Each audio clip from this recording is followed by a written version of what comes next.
Hey, welcome back to another week of Leading from the Middle. I am Helen Young-McLaughlin, and I am super excited because this year I have decided to connect with 23 different leaders to learn a little bit more about what they believe companies can do to transform their middle managers into their most valuable asset.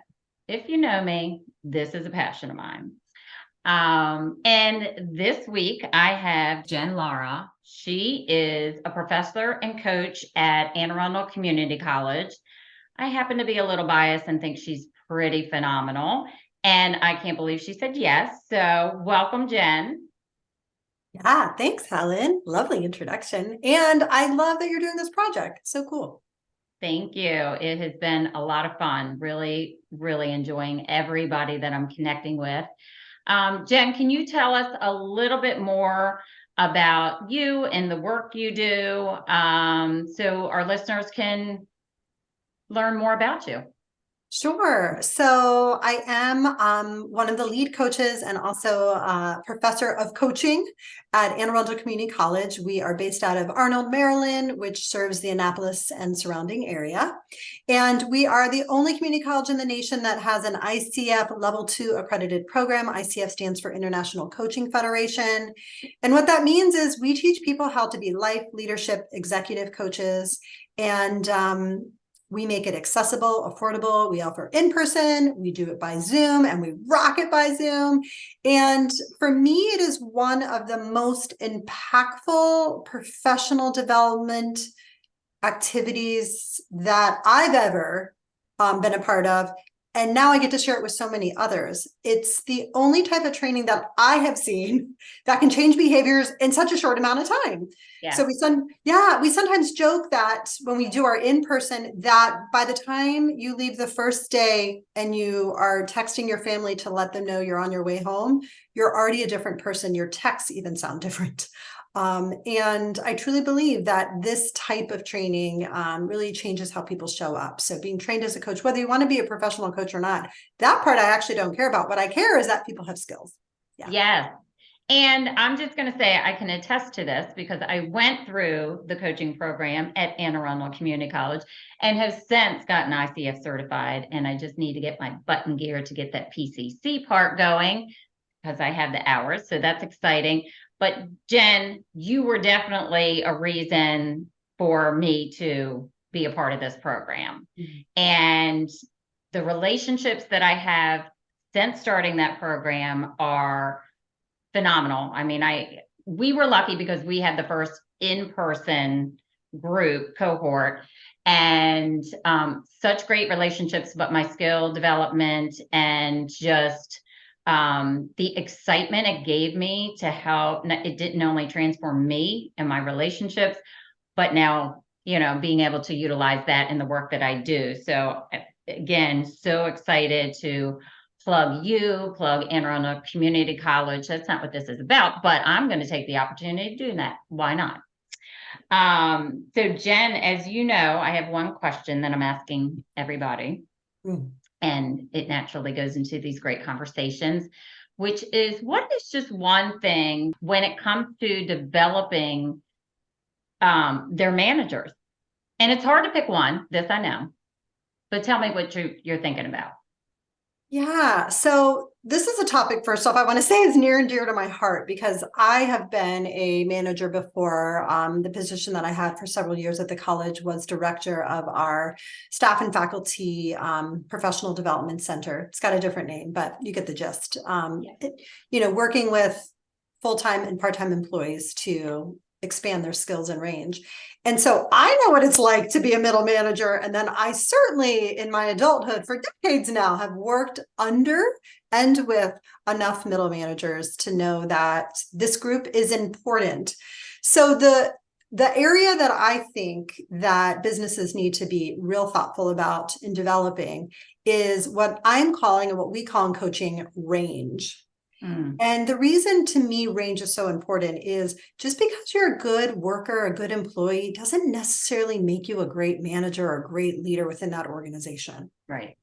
There is a set of range, set of skills, talents, capacities that need to be built that some people come in naturally with, or they have learned, and others don't. And no matter where you are, I'm a big fan of that quote, a rising tide raises all ships. No matter where you come in, your range could likely use some expanding. So I'm going to pick range. So let's think about this, the range. And then what happens is, oh my goodness, we have a need. This person is a fantastic individual contributor, technically phenomenal. They're the right fit. Let's just put them in that role and figure it out as you go. Yeah. How well does that work? Well, that's the thing. I mean, if you're lucky, and sometimes, my gosh, you're so lucky, the person is like fish to water and off we go, and the whole system is like, the ecosystem is thrilled. And then there's the rest of the times, and you know the rest of the times, because not only does that person feel it in their new role, but we all feel it. Their family feels it when they go home. And to me, both of those types of managers need support, right? Because to sustain, even if you're a high flyer and you're amazing and awesome, to sustain that means you also need to expand your range of capacities. And then for the person who doesn't quite have the managerial, the leadership experience and skills at this point, they're going to get burnt out, and they're just going to become either checked out, toxic, hard to work with, because they have to work extra hard to keep up in that role. Whereas let's just call it what it is. Let's, even before they get into this position, let's start either grooming them or transitioning them so they have the skills and capacity so they can hit the ground running when they do get that new title, that new role. I love this word, one word, range, right? But what I'm not sure about is, if I'm a company listening in, or I'm a manager listening in, how do you get started? Like, what is it that, what's a question or a few questions that companies could ask themselves to check in on the range? Yeah. Well, I think this is important, because you know what is also annoying to me is when people are forced into trainings that they don't necessarily need. So I'm a big fan of differentiation. I'm an educator by my training, and in the classroom, you differentiate all the time. You have 150 students. You can't serve one size fits all. Right. And so you really have to differentiate. You know, this person needs X, this person needs Y, this person needs faster, this one needs slower, this one needs more tech, this one needs less tech. I mean, it's all the things. So I think that question is really important, Helen, that before saying blanket, this is what every new manager needs and gets, it's like, let's stop and ask, what skills and attributes does this person already have that will make them a successful manager leader? And what are some areas that could use improvement or growth? Is there a specific tool you use? Well, that's a good question. I mean, I'm a coach. I would start with just a coaching conversation. And you don't even have to be a professional coach to have it. What it means is ask the question, shut up, and wait for the answer, though. So that means is I say, hey, new person who's becoming a manager, like, what are some things that you're already proud of that you do? What are some areas that you want to grow? I also think that range, in the way we're talking about it, is made up of many different sort of, like, if it was a Venn diagram, it would have several bubbles to it. Okay. So there's going to be some leadership skills that person's going to need to hone. There's going to be some mentoring skills. When you're in a managerial role, you do spend some time mentoring, bestowing wisdom, fanning the fire of others. There's going to need to be some coaching skills. So y'all, you're invited to Anne Arundel Community College. We'd love to have you, teach you some skills, change your life. Okay. There's also some business acuity skills. I think people forget about that too. Right. A lot of times when you go from being a great worker, great employee to now new manager, there's a whole slew of business acuity skills that you're just not even aware that you need. It might be new budgeting. It might be, I don't even know, understanding HR more deeply, hiring, DEIA. Like, there's so many new things that you may not be aware of. And then lastly, I think just understanding differentiation, that one size isn't going to fit all, not only for you, but also for the people that you serve. And I do think this is a serve position, right? When you're a manager, Sure, you're managing lots of assets and resources, including the human ones. And you're also there to serve. You're there to support and serve the organization and also the people that you're leading and managing. It is not a one size fits all. I love the fact that you mentioned that. So we can't just say, okay, this is what you do. And we can get curious and invite in those conversations to understand not only how we operate as an individual, but how others do too. And I don't know, Jen, I'm just finding that that's not an intuitive skill for people. Well, I'd say yes, and it can be an intuitive skill, coach training again, if that person builds that within themselves. It absolutely is an intuitive skill. And because we don't naturally build that into the workforce, into our trainings in a meaningful way, then you're right. It's a skill. We're all intuitive. We start off intuitive as babies. Every animal on the planet is intuitive. And then we lose that intuition when other people are like, don't trust that. Don't trust that. We can't here's a role and here's another role. And it starts to quiet. You're right. That intuition that really is a guide for us. And I'm getting all excited. People can't see me right now, but I'm getting excited. And that's exactly what happens. Once we get into the workplace, we are listening to all of those messages or inner critics, one or the other, or both. And they're telling us, nope, stay quiet, do this. And in fact, we do want to get curious to make sure that we understand. And I know for the managers that I work with specifically right now, it's hard for them. They're like, oh my gosh, I'm not used to asking these questions. And what I found out is my assumptions were wrong. And where that led me is to listening a little more deeply so that I can then either respond more thoughtfully or just continue to listen and process what the person is saying. There's so many rich parts to it. So I think if you were to bottom line for companies or for anybody else who's listening that might want to take this information back to their company, what would you say to them? Give me a quick bottom line.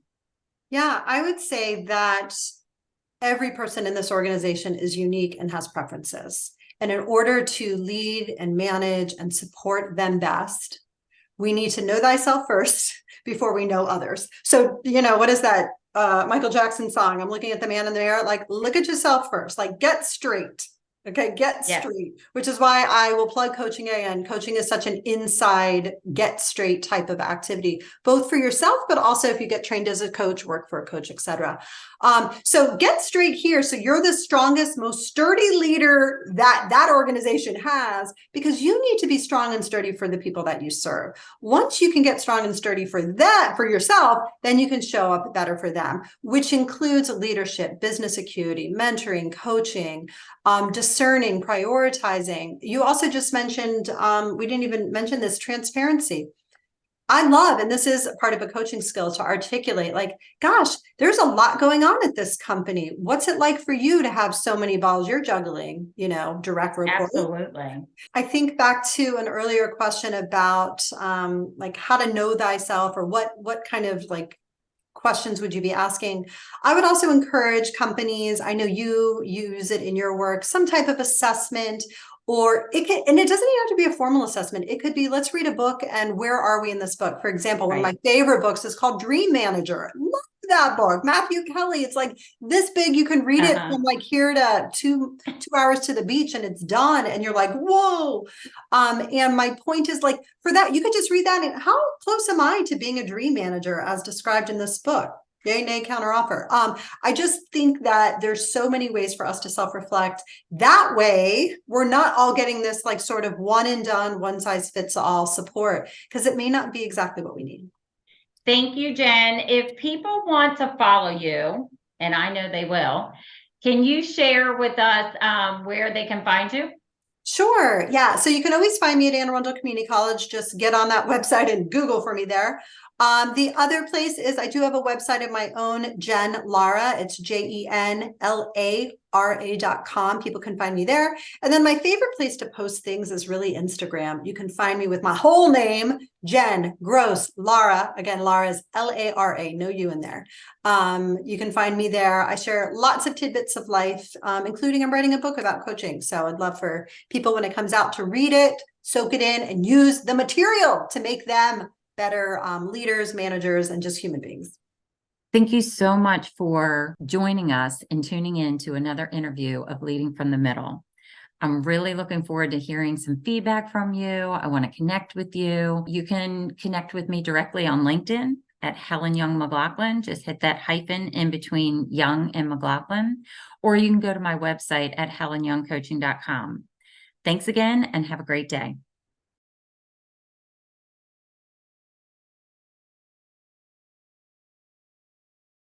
She is a professor and coach at Anne Arundel Community College. And actually, this is the first community college in the nation to have an ICF accredited coach training program. And I'm going to give a big shout out to Jen for that. I'm a little bit biased because I did go through this program. I think Jen is absolutely phenomenal at what she does. And welcome, Jen.